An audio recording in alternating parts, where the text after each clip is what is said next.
बात है साल 1908 की और जगह रूस, रशिया। हर रोज की तरह रशिया के लोग अपने अपने कामों में लगे हुए थे।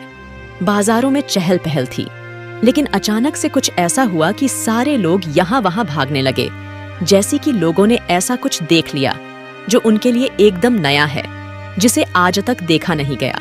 क्या हुआ होगा? क्यों लोग इतना घबरा गए थे? यह जानने के लिए यह वीडियो अंत तक देखना ना भूले। इस घटना की शुरुआत होती है रूस से। रूसी साइबेरिया में तुंगुस्का नदी के पास 30 जून 1908 में एक बहुत बड़ा विस्फोट हुआ था।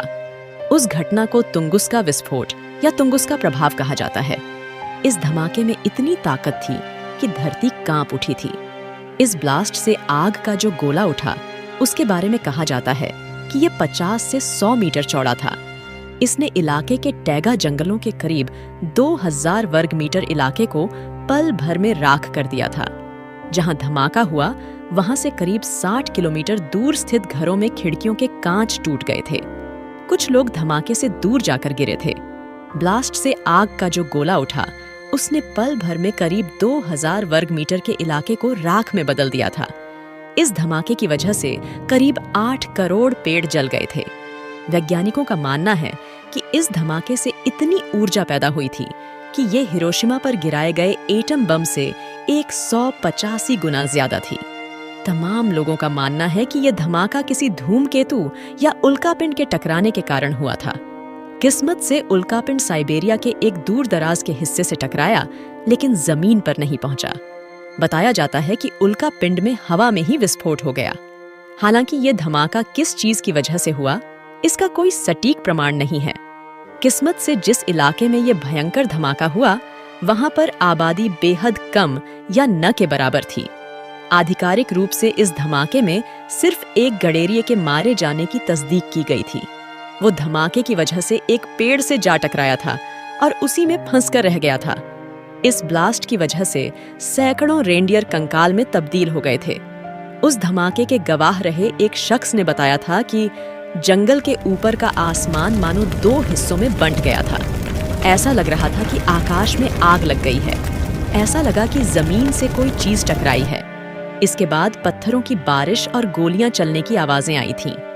कई वैज्ञानिक तो ये मानते हैं कि धमाका इससे भी ज्यादा ताकतवर था। इस धमाके से जमीन के अंदर जो हलचल मची थी, उसे हजारों किलोमीटर दूर ब्रिटेन तक में दर्ज किया गया था। धमाके के 2 दशक बाद वैज्ञानिक लियोनिद कुलिक की अगुवाई में एक रूसी टीम तुंगुस्का पहुंची थी। 20 साल बाद भी वहां पहुंचने पर लियोनिद को धमाके के निशान बिखरे हुए मिले। उस समय उन्होंने कहा था कि आसमान से कोई चीज टकराने के कारण धमाका हुआ था। जमीन दलदली होने के कारण इसके निशान नहीं मिले। बाद में रूसी रिसर्चर्स ने कहा कि तुंगुस्का में धरती से एक धूमकेतु टकराया था। हालांकि सटीक बात आज भी प्रमाणित नहीं हो पाई है, लेकिन लियोनिद इस बात से हैरान था कि इस टक्कर की वजह से धरती पर कोई गड्ढा नहीं बना था। इस सवाल के जवाब में लियोनिद ने ही कहा कि चूंकि इलाके की जमीन दलदली थी, इसलिए जो झटका टक्कर से लगा, उससे कोई निशान नहीं बना। विस्फोट के बारे में लियोनिद कुलिक ने लिखा कि हमें उम्मीद है कि धरती से 25 मीटर की गहराई में निकेल युक्त लोहे के टुकड़े मिलेंगे। इनका वजन 1 या 200 मीट्रिक टन हो सकता है। बाद में कुछ रूसी रिसर्चर्स ने कहा कि उस दिन तुंगुस्का में धरती से कोई उल्कापिंड नहीं, बल्कि एक धूमकेतु टकराया था। असल में धूमकेतु चट्टानों के बजाय बर्फ से बने होते हैं। इसी वजह से इस टक्कर के बाद किसी बाहरी चट्टान के टुकड़े वहां पर नहीं मिले। धूमकेतु जब धरती के वायुमंडल में आया होगा तो बर्फ पिघलने लगी होगी। आइए अब जानते हैं एस्ट्रॉइड क्या है। एस्ट्रॉइड्स छोटे छोटे चट्टान रूपी पिंड होते हैं जो सूरज के चारों ओर चक्कर लगाते रहते हैं। हमारे सौर मंडल में हजारों एस्टेरॉइड्स मौजूद हैं। आमतौर पर ये एस्टेरॉइड्स मंगल और बृहस्पति ग्रह के बीच परिक्रमा करते हैं। एस्टेरॉइड की खोज सबसे पहले 1801 में खगोल शास्त्री गुइसेप पियाजी ने की थी। अगर ये एस्टेरॉइड धरती से टकरा जाए तो बहुत घातक परिणाम सामने आ सकते हैं।